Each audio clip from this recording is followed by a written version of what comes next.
अस्सलाम वालेकुम, मेरा नाम है रिज़वान और आप देख रहे हैं नेक्स्ट डे सॉल्यूशंस का यूट्यूब चैनल। हमारे वेब डेवलपमेंट के कोर्स में अब तक हमने देखा है एचटीएमएल में कैसे काम किया जाता है, सीएसएस की मदद से कैसे अपने वेब पेज में हम स्टाइल्स ऐड करते हैं और साथ जावास्क्रिप्ट के साथ हम उसमें कैसे इंटरैक्टिविटी ऐड करते हैं। और उसके साथ-साथ हमने देखा कि टेलविंड सीएसएस जो कि एक मॉडर्न सीएसएस का फ्रेमवर्क है, उसमें कैसे काम किया जाता है। NPM, composer, PHP, MySQL, WordPress की डेवलपमेंट, फिर ये कि लारावेल की डेवलपमेंट करते हुए हम एमवीपी या सास एप्लीकेशंस कैसे बनाते हैं। लेकिन आज का हमारा टॉपिक प्रोग्रामिंग से थोड़ा हट के है। आज हम देखेंगे कि क्लाउड कंप्यूटिंग क्या चीज़ है, वीपीएस क्या है और किस तरह से आप अपना एक सर्वर बना के वहाँ पे एप्लीकेशंस लोड करते हैं। और फ्यूचर में आने वाले लेक्चर्स में हम ये भी फिर देखेंगे कि उस सर्वर के ऊपर हम एआई के मॉडल्स कैसे खुद रन करेंगे। तो ये बहुत ही इंटरेस्टिंग टॉपिक होने वाला है। मोस्टली यहाँ पे थ्योरी होगी और थोड़ा-सा हम करेंगे प्रैक्टिकल, लेकिन जैसे मैंने कहा विदाउट प्रोग्रामिंग। तो चलें आज का लेक्चर शुरू करते हैं। तो ये एप्लीकेशन हमने बनाई थी लास्ट टाइम। अब आज हम ये देखेंगे, आपको याद होगा कि होस्टिंगर मोस्टली लोगों ने बाय की होगी होस्टिंग। तो वहाँ पे आपने देखा होगा कि जब आप वेबसाइट एक बनाते हैं, तो वो वर्डप्रेस वहाँ पे बना देता है और वहाँ पे आप सिंपली वर्डप्रेस का आपको लॉगिन मिल जाता है और आप वहाँ पे वर्डप्रेस ही इंस्टॉल कर सकते हैं। लारावेल जैसी ऐप्स को इंस्टॉल करने के लिए या कोई भी कस्टम ऐप को इंस्टॉल करने के लिए आपको कुछ करनी पड़ती हैं कॉन्फ़िगरेशंस। स्पेशली जब हम एआई के मॉडल्स रन करेंगे, पाइथन जब हमें रन करनी होगी वहाँ पे, तो उसके लिए फिर होस्टिंगर हमारे लिए काफ़ी नहीं होगा। अगर तो आपने वर्डप्रेस साइट बनानी है, उसके लिए ये इनफ है। इवन आप वर्डप्रेस की डेवलपमेंट आप उसके थीम डेवलप करना चाहें, अपनी पोर्टफोलियो वेबसाइट, अपनी सीवी की तरह की एक वेबसाइट या फिर प्लगइन डेवलपमेंट में अगर आ रही हैं, तो वहाँ पे अगर आपने टेस्टिंग करनी है अपने प्लगइन की, तो उन सब चीज़ों के लिए ठीक है, इवन स्टैटिक वेबसाइट्स के लिए। लेकिन लारावेल या जैसे हम करेंगे पाइथन की ऐप्स एआई मॉडल्स को रन, तो उसके लिए हमें ज़रूरत है एक वीपीएस की। तो सबसे पहला क्वेश्चन, वीपीएस क्या चीज़ है? वीपीएस से मुराद है वर्चुअल प्राइवेट सर्वर। ठीक है, आपने मूवीज़ में देखे होंगे सर्वर्स जो बड़े-बड़े रैक्स पड़े होते हैं इस तरह के। तो एक्चुअली ये रियल में भी होते हैं और इनमें जैसे हमारे पास जीबीज़ में रैम होती है, इनमें टीबीज़ में भी रैम होती है। और इन रैम्स में से, इतने बड़े सर्वर में से आपको एक वर्चुअल प्राइवेट सर्वर दिया जाता है। उसको कहते हैं वीपीएस। कि ये एक ही सर्वर के ऊपर उन्होंने हज़ारों जो हैं सर्वर बनाए होते हैं, जिसकी वो आपको एक्सेस दे देते हैं। और उसका फ़ायदा ये होता है कि जैसे आप अपने लैपटॉप में काम करते हैं, कि हमने अपनी मर्ज़ी से पीएचपी वर्ज़न चेंज करना हो, ठीक है? पीएचपी के अलावा कोई और चीज़ इंस्टॉल करनी हो, पाइथन करनी हो, कोई एआई मॉडल रन करना हो या इस तरह का कोई भी, हमारे पास फुल अख्तियार होता है वहाँ पे कुछ भी इंस्टॉल करने का। तो जैसे हमारे पास लैपटॉप पे इख्तियार है, वैसे ही वीपीएस के ऊपर हमारे पास फुल इख्तियार होगा कि हम उस पे क्या करना चाहते हैं, क्या नहीं, क्या उसकी कॉन्फ़िगरेशन होगी, सब कुछ। तो ये हो गया वीपीएस। अब वीपीएस की होस्टिंगर के पास भी ऑप्शन है, होस्टिंगर से भी आप बाय कर सकते हैं। यहाँ पे इनकी ये कोई डिस्काउंट चल रही है, आप अगर यहाँ से करना चाहें, यहाँ से भी कर सकते हैं। मैं पर्सनली वैसे डिजिटलओशन यूज़ करता हूँ और मैं ये यूज़ कर रहा हूँ आई थिंक 2016 से। उस वक़्त बल्कि ये कई लोगों के लिए, अगर आप यूनिवर्सिटी या कॉलेज के स्टूडेंट हैं और आपके पास स्टूडेंट आईडी मौजूद है, तो आपको यहाँ पे फ्री मिल जाएगी होस्टिंग वीपीएस की। और उसके लिए आपको करना है search GitHub student developer pack. ये सर्च कीजिएगा और यहाँ पे आके आपने गिटहब पे करना होगा साइन अप और वहाँ से अब मुझे एग्ज़ैक्ट इसका याद नहीं, क्या रोड मैप था क्या नहीं। लेकिन यहाँ से आप साइन अप करेंगे और वो आपको बता देगा जो उसकी रिक्वायरमेंट होगी आपकी आइडेंटिटी कन्फर्म करने के लिए। तो ये असल में गिटहब ने स्टूडेंट्स के लिए एक पैक बना के दिया हुआ है कि आपको इन सारी चीज़ों की एक्सेस मिलेगी। और इन सारी चीज़ों में से एक है डिजिटल ओशन। वहाँ पे 1 साल के लिए आपको $200 का ये क्रेडिट दे देंगे और ये आपके ग़ालिबन $16 पर मंथ होंगे। और अभी आगे जाके देखेंगे कि ये $16 कम है या ज़्यादा है। लेकिन अगर आपके पास स्टूडेंट आईडी मौजूद ना हो, आप स्टूडेंट नहीं हैं, तो उस सूरत में इस वीडियो के डिस्क्रिप्शन में एक आपको लिंक मिलेगा, वो हमारा रेफ़रल लिंक होगा। लेकिन उस रेफ़रल का आपको ये फ़ायदा होगा कि जिस वक़्त आप आई थिंक 25 या $5 मुझे अभी एग्ज़ैक्ट अमाउंट याद नहीं, उतनी अमाउंट वहाँ पे खर्च करेंगे, तो वो अमाउंट आपको आपके अपने यूज़ में भी आएगी और हमें उसका कुछ मुआवज़ा मिलेगा और साथ ही साथ आपको एडिशनली $200 मिल जाएँगे, वहाँ पे आई थिंक 2 माह में खर्च करने के लिए। तो आप जैसे भी करना चाहें, आप चाहें तो आप होस्टिंगर से भी बाय कर सकते हैं, वीपीएस होस्टिंग, और चाहें डिजिटल से भी। उसके अलावा अज़ूर की ऑप्शन है, आप यहाँ से भी कर सकते हैं। इस पे आप अपने तौर पे रिसर्च कर लीजिएगा या कमेंट में मैसेज कीजिएगा। मैं आपको रिप्लाई करवा दूँगा किसी से अगर किसी को मसला आ रहा हुआ। और इसके अलावा और भी ऑप्शंस हैं। लेकिन जैसा मैंने कहा कि मेरी प्रेफ़रेंस है डिजिटल ओशन, क्योंकि मेरा पहले से वहाँ अकाउंट है। तो हम करेंगे यहाँ पे काम। इसमें मैं करूँ लॉगिन, ये पहले से लॉगिन होगा। तो ये आपके सामने साइन अप करने के बाद आ जाएगी स्क्रीन। आपके पास यहाँ पे मौजूद नहीं होंगे कोई भी सर्वर्स। ये मुझे बता रहा है कि ये सर्वर रन हो रहे हैं मेरे पास। तो इधर से आपने करना है क्रिएट और यहाँ से ड्रॉपलेट्स। ड्रॉपलेट्स इन्होंने डिजिटल ओशन वालों ने नाम दिया है वीपीएस को ही, ठीक है?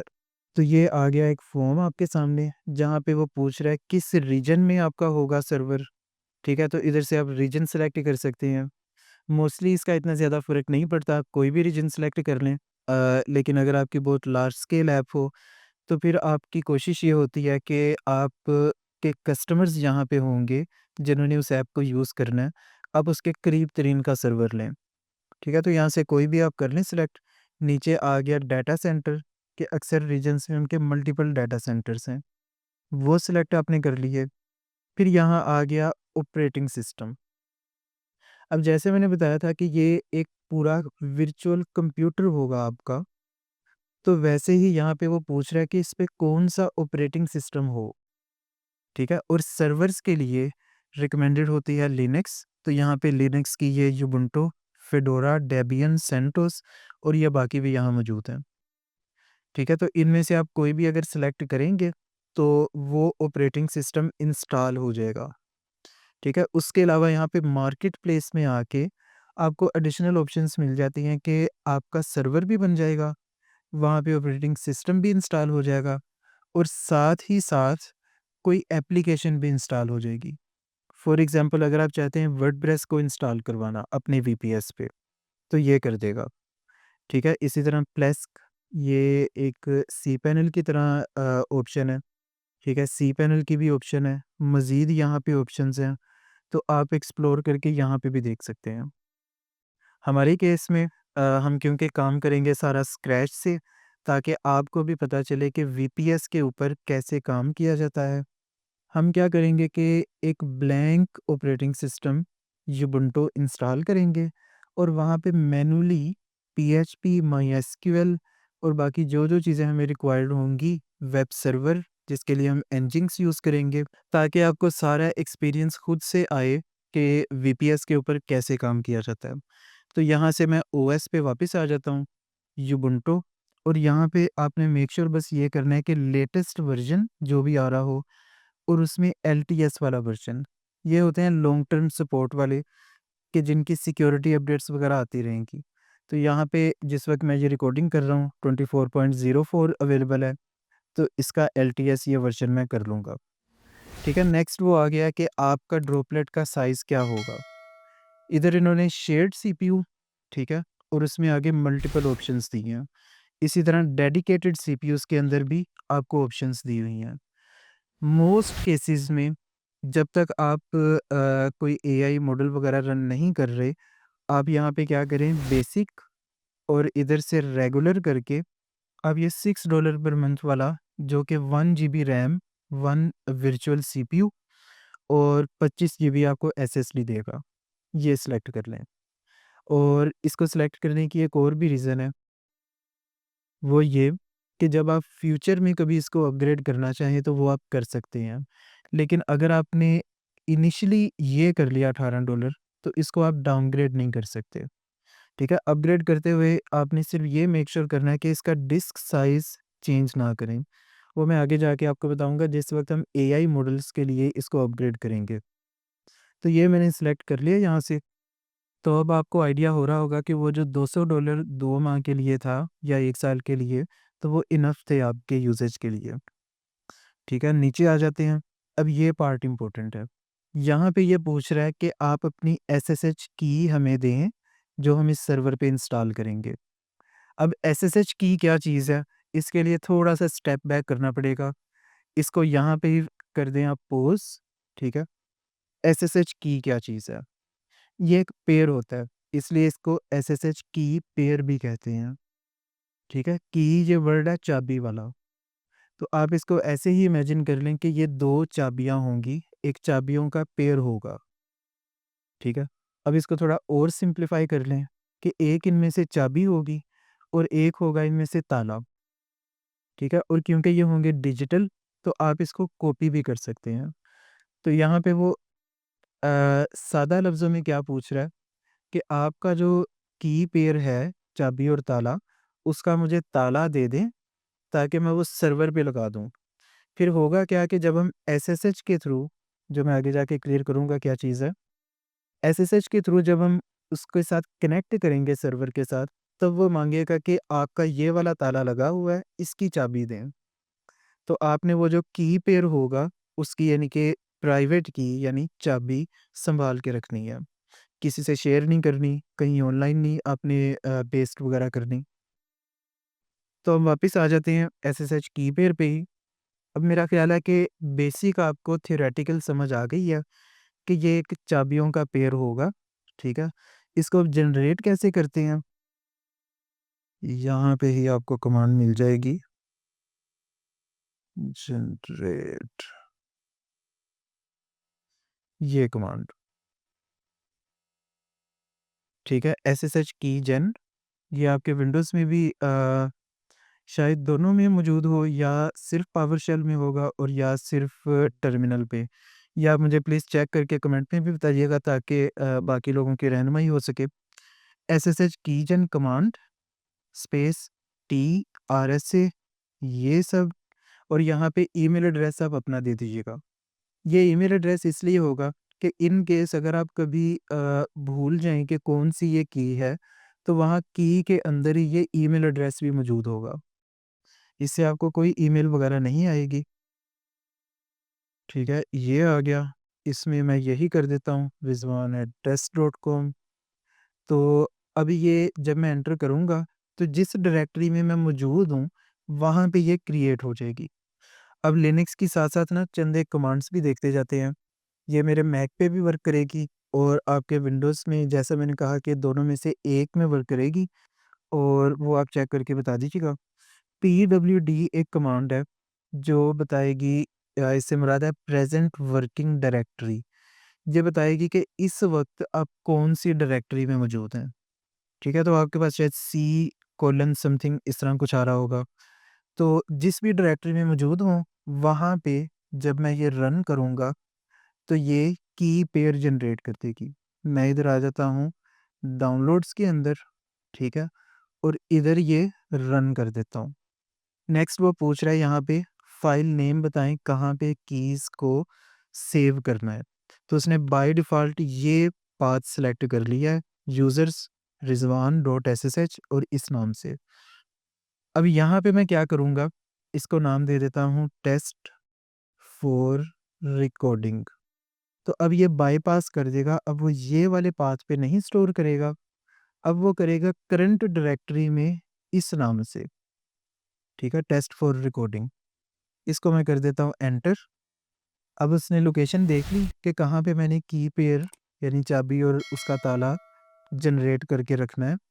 आगे वो पूछ रहा है कि चाबी के ऊपर भी एक और पासवर्ड लग जाता है, जिसको कहते हैं पास फ्रेज़। तो यहाँ पे ये पूछ रहा है कि आपने इस की पेयर को पास फ्रेज़ लगाना है कोई, ठीक है? अगर यहाँ पे मैं सिंपली एंटर कर दूँगा तो ये बगैर पास फ्रेज़ की हो जाएगी और मेरी रिकमेंडेशन सबसे है कि आप हमेशा कोई ना कोई पास फ्रेज़ लाज़मी लगाएँ, ठीक है? ये आ गया। फिर वो कह रहा है सेम पास फ्रेज़ दोबारा एंटर करें, ये आ गया। अब इसने जनरेट कर दिया की पेयर। अब यहाँ पे आ जाते हैं फाइंडर में और डाउनलोड्स, ये मौजूद है। ये यहाँ पे 2 इसने क्रिएट किए हैं सेम नाम से। एक के नाम के आगे होगा .pub यानी पब्लिक। ये आपकी है पब्लिक की, ठीक है?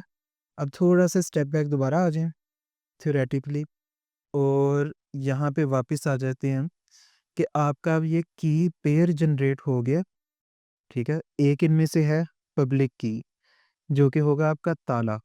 यानी उसका नाम पब्लिक इस वजह से है कि आपने उसको शेयर करना होता है। शेयर किन के साथ? जहाँ पे आप चाहते हैं अपनी सिक्योरिटी लगाना। फॉर एग्ज़ाम्पल यहाँ पे अब हम सर्वर बना रहे थे एक, ठीक है? उसने मुझसे बाकी चीज़ें पूछी, इस पे ऑपरेटिंग सिस्टम कौन-सा होगा, इसका साइज़ क्या होगा, कितनी जीबी रैम, ये सब चीज़ें, ठीक है? फिर वो आगे पूछ रहा है कि एसएसएच की इस पे कौन-सी लगेगी?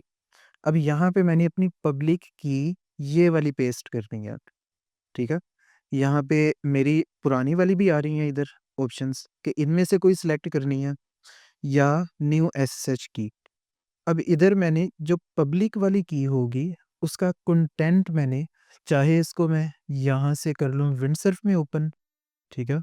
इसको किया ओपन, तो ये बता रहा है कि ये पब्लिक की का कंटेंट है, ये सारा, ठीक है? और इसके लास्ट पे आप देखें, आपको वही ईमेल एड्रेस मिलेगा। तो ये रीज़न थी ताकि आपको याद रहे ये कौन-सी वाली की है, ठीक है? चाहे आप इसको इस तरह से यहाँ से कंटेंट इसका कॉपी कर लें और इधर आके पेस्ट कर लें और चाहे आप प्रोग्रामर की तरह कमांड लाइन से कर लें। एक कमांड होती है लिनक्स की कैट, ठीक है? ये आपको किसी भी फ़ाइल का कंटेंट दे देगी।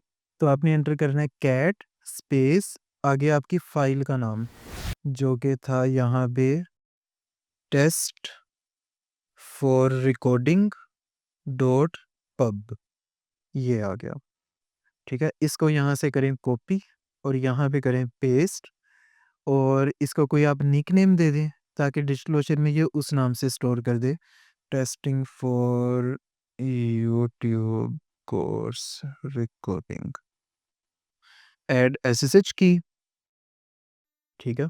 तो अब ये इसने कहा हुआ था कि ये रिक्वायर्ड है, ये भी हमने दे दी। नेक्स्ट यहाँ पे सर्वर बनाने के लिए वो चंद एक चीज़ें पूछ रहा है कि मॉनिटरिंग वगैरह अलर्ट्स के लिए मैट्रिक्स ऐड करनी है, ये फ्री हैं। करना चाहें आप कर सकते हैं, ना करना चाहें ज़रूरी नहीं। डेटाबेस एक मैनेज्ड डेटाबेस, इसके एडिशनल चार्जेज़ होंगे, आपको इसकी ज़रूरत नहीं। फिर वो फाइनली पूछ रहा है कितने ड्रॉपलेट्स, यहाँ पे एक ही सिलेक्ट कर लें और उसका होस्ट नेम सिलेक्ट कर दें, यानी उस सर्वर का नाम क्या होगा। तो यहाँ पे मैं नाम दे देता हूँ टेस्ट फॉर रिकॉर्डिंग, ये आ गया, ठीक है? प्रोजेक्ट जो आपने सिलेक्ट करवाना हो वो और इसको यहाँ से कर दिया क्रिएट ड्रॉपलेट, ठीक है? अब क्या ये हो रहा है कि डिजिटल ओशन के ऊपर उनके जो बड़े-बड़े सर्वर्स लगे हैं, उनके अंदर एक छोटा-सा सर्वर वर्चुअल सर्वर बन रहा है। ऐसे ही जैसे आप गेम ओपन करते हैं कोई भी, तो वो गेम पूरी स्क्रीन पे आ जाती है। तो आपको ऐसे लगता है कि बाकी ऑपरेटिंग सिस्टम चला गया। टेक्निकली वैसा नहीं, लेकिन आप समझने के लिए वैसे समझ सकते हैं कि ये उस पूरे सर्वर के ऊपर एक छोटा-सा सर्वर बना रहा है, वर्चुअल सर्वर। तो ये आ गया, ग्रीन आ गया मतलब एक्टिव है, यहाँ पे आ गया उसका नाम और यहाँ पे आपको उसने दे दिया उसका आईपी एड्रेस। अब इस आईपी एड्रेस के साथ आप इस सर्वर के साथ कनेक्ट कर सकते हैं। अब इसके साथ कनेक्ट कैसे करेंगे? आपको ये चाहिए आईपी और टर्मिनल के थ्रू आप करेंगे कनेक्ट। टर्मिनल के थ्रू कैसे? इसके लिए एक कमांड है एसएसएच। अब उसके लिए मैं एसएसएच का भी थोड़ा-सा आपको इंट्रो दे दूँ। जैसे आपने देखा कि आप कोई भी वेबसाइट ओपन करते हैं, तो उसके सामने फॉर एग्ज़ाम्पल मैं google.com पे आया, तो इसके यूआरएल में हमेशा होता है एचटीटीपीएस या एचटीटीपी। ठीक है? ये एक प्रोटोकॉल है, ठीक है? वो गाड़ियों वाला प्रोटोकॉल नहीं, ये प्रोटोकॉल होता है इंटरनेट का प्रोटोकॉल, ठीक है? कि बिहाइंड द सीन जो इंटरनेट पे ट्रैफ़िक सारी जा रही है, जैसे आप चैट पे मैसेजेस करते हैं, ठीक है? तो वो भी किसी न किसी प्रोटोकॉल के थ्रू इंटरनेट पे सफ़र कर रही होती है। इसी तरह एचटीटीपी या एचटीटीपीएस जो है, ये वेब की ट्रैफ़िक है, ठीक है? कि कोई भी आपने वेबसाइट ओपन करनी है, तो उसके लिए एचटीटीपी या एचटीटीपीएस प्रोटोकॉल यूज़ होगा। जो एसएसएच है, इससे मुराद है सिक्योर शेल, और ये भी यहाँ पे जैसे बता रहा है कि ये नेटवर्क प्रोटोकॉल है, securely accessing and controlling a computer over an unsecured network, कि किसी नेटवर्क के ऊपर आप किसी और कंप्यूटर को, हमारे केस में हमारा वर्चुअल सर्वर, उसको एक्सेस और कंट्रोल कर सकें। तो उसके लिए ये एसएसएच प्रोटोकॉल यूज़ होता है। तो उम्मीद है आपको समझ आ गई होगी कि अब एसएसएच क्या चीज़ है। तो अब वापस आ जाते हैं सर्वर से कनेक्ट करने के लिए। जैसा मैंने बताया कि एसएसएच प्रोटोकॉल हम यूज़ करेंगे कनेक्शन के लिए, और उसके लिए आपके पास कमांड मौजूद होगी एसएसएच, ठीक है? इसको एक दफ़ा ऐसे ट्राई भी कर लीजिएगा। ये भी आपके जो दोनों हैं टर्मिनल या पावर शेल, या दोनों पे यूज़ हो जाएगी और या किसी एक पे। एसएसएच, ठीक है? उसके बाद आपने देनी होती है अपनी की फ़ाइल। यहाँ पे प्राइवेट की हम देंगे, या पहले हम की फ़ाइल के बगैर एक्सेस करने की कोशिश करते हैं। यूज़र नेम आपका होगा रूट डिस्क्लोशन पे, और आगे आपका होगा होस्ट, आपका आईपी एड्रेस, ठीक है? ये आ गया एसएसएच रूट एट आपका आईपी एड्रेस। अब इसको अगर मैं करूँगा रन, तो ये मुझे दे देगा एरर। सबसे पहले तो वो मुझसे पूछ रहा है कि ये जो होस्ट है, ये आईपी एड्रेस, ये मैं पहले इसको नहीं जानता, ये आपका कंप्यूटर आपको कह रहा है, ठीक है? कि इस होस्ट का फिंगरप्रिंट ये है, आप इसको ट्रस्ट करना चाहते हैं, ठीक है? तो यहाँ पे आप कर दें येस, क्योंकि एक न्यू सर्वर आपने बनाया है, तो इसके फिंगरप्रिंट से वो वाक़ई वाकिफ़ नहीं होगा। तो ये आ गया। अब इसने इसको नोन लिस्ट में ऐड कर दिया इस लाइन में, ठीक है? परमानेंटली एडेड फलां-फलां to the list of known host. तो नेक्स्ट टाइम ये वाला क्वेश्चन नहीं करेगा। नीचे फिर उसने क्या कहा है, परमिशन डिनाइड पब्लिक की, ठीक है? कि आपको इस सर्वर की को एक्सेस करने की परमिशन नहीं है। अब हमने क्या देना है, इसके साथ यहाँ पे डैश आई, आई से मुराद आइडेंटिटी फाइल, यानी हमारी प्राइवेट की, हमारी वो चाबी। अब उसके साथ इसके साथ इस सर्वर को हम एक्सेस कर सकेंगे। तो यहाँ पे टेस्ट फॉर रिकॉर्डिंग, ठीक है? ये हमारी वो फाइल थी, सेम क्योंकि डाउनलोड्स के फ़ोल्डर में हम मौजूद हैं, तो वहाँ पे ही पड़ी थी फाइल, ठीक है? हमने ये टर्मिनल डाउनलोड्स के फ़ोल्डर में ओपन हुआ है हमारा टर्मिनल, वहाँ पे एसएसएच डैश आई, फिर आगे उस फाइल का नाम। अब यहाँ पे डॉट पीयूबी वाली फाइल नहीं, यहाँ पे 2 फाइल्स थी, ये पब्लिक थी, ये वाली प्राइवेट है। पब्लिक की हमारा ताला था, ठीक है? जो हमने सर्वर पे लगा दिया सर्वर को क्रिएट करते हुए। प्राइवेट की जो है, ये हम यहाँ पे यूज़ करेंगे एज़ अ चाबी।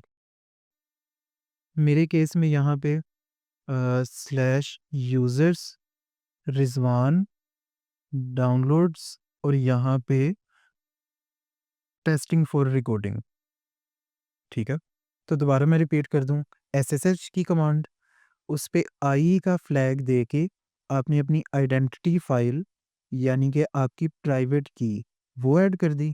उसके आगे स्पेस, फिर आपका यूज़र नेम रूट, फिर at the rate of sine, और उसके बाद आपने अपना होस्ट यानी अपना आईपी एड्रेस। तो अब यहाँ पे वो पूछ रहा है कि आपका पास फ्रेज़ क्या है इस की के लिए, ठीक है? तो ये फ़ायदा था कि उसको हमने पास फ्रेज़ क्योंकि लगाया है, तो इन केस अगर गलती से ये कहीं लीक हो गई, आपका डाटा कहीं चोरी हो गया या किसी भी तरीके से, तो आपके जितने भी सर्वर होंगे वो महफूज़ होंगे, उनको कोई एक्सेस नहीं कर सकेगा, क्योंकि हर एक की के ऊपर एक पास फ्रेज़ लगा है। तो वो पास फ्रेज़ जब करेक्ट लगाएँगे, तब ही वो आपका सर्वर एक्सेस हो सकेगा। और अब यहाँ पे ये एक्सेस हो गया, ठीक है? यहाँ से स्टार्ट उसने कहा वेलकम टू युबुंटू फलां, फलां, फलां, डॉक्यूमेंटेशन, सिस्टम की इन्फॉर्मेशन, और ये हम अब आ गए हैं, अगर आप पीछे वाला देखें यहाँ पे रिज़वान एट मेरे लैपटॉप का नाम बता रहा है और यहाँ पे root at test for recording हमारे सर्वर का नाम बता रहा है। के लिए इतना ही। आज हमने ये देखा कि वीपीएस क्या चीज़ है और वहाँ पे सर्वर कैसे बनाया जाता है, एसएसएच क्या चीज़ है, एसएसएच के थ्रू हम सर्वर से कैसे कनेक्ट करते हैं और जो की पेयर है एसएसएच की, वो कैसे जनरेट करते हैं और वो क्या काम करती है। कल के लेक्चर में हम इस सर्वर के ऊपर लैंप स्टैक इंस्टॉल करेंगे, ठीक है? लैंप स्टैक का मैं थोड़ा-सा इंट्रो आज दे देता हूँ। एल से मुराद है लिनक्स, ई से मुराद है इंजन एक्स, ठीक है? इसके स्पेलिंग है ये एनजिंग्स, ठीक है? लेकिन इसको इंजन एक्स भी कहते हैं और ये यूज़ होगा आपके वेब सर्वर के लिए। एम से मुराद माईएसक्यूएल और पी से मुराद पीएचपी। तो आपका माईएसक्यूएल और पीएचपी वाला जो स्टैक है, जिसके थ्रू आप वर्डप्रेस भी वहाँ पे कर सकते हैं, लारावेल भी कर सकते हैं, इसको हम कल के लेक्चर में इंस्टॉल करेंगे अपने इस सर्वर के ऊपर और देखेंगे कि कैसे ये सब वर्क करता है। तो उम्मीद है आप सबको समझ आई होगी आज के लेक्चर की। थोड़ा शायद मुश्किल होगा, टेक्निकल होगा, स्पेशली न्यू पर्सन्स के लिए। आप इस वीडियो को रोक-रोक के देखिएगा ताकि आपको तसल्ली से समझ आ जाए। फिर भी अगर किसी टॉपिक की समझ ना आई तो प्लीज़ कमेंट में अपना क्वेश्चन कीजिएगा, मैं उसका जवाब दे दूँगा। इंशाल्लाह मिलते हैं नेक्स्ट लेक्चर में, तब तक के लिए अल्लाह हाफ़िज़।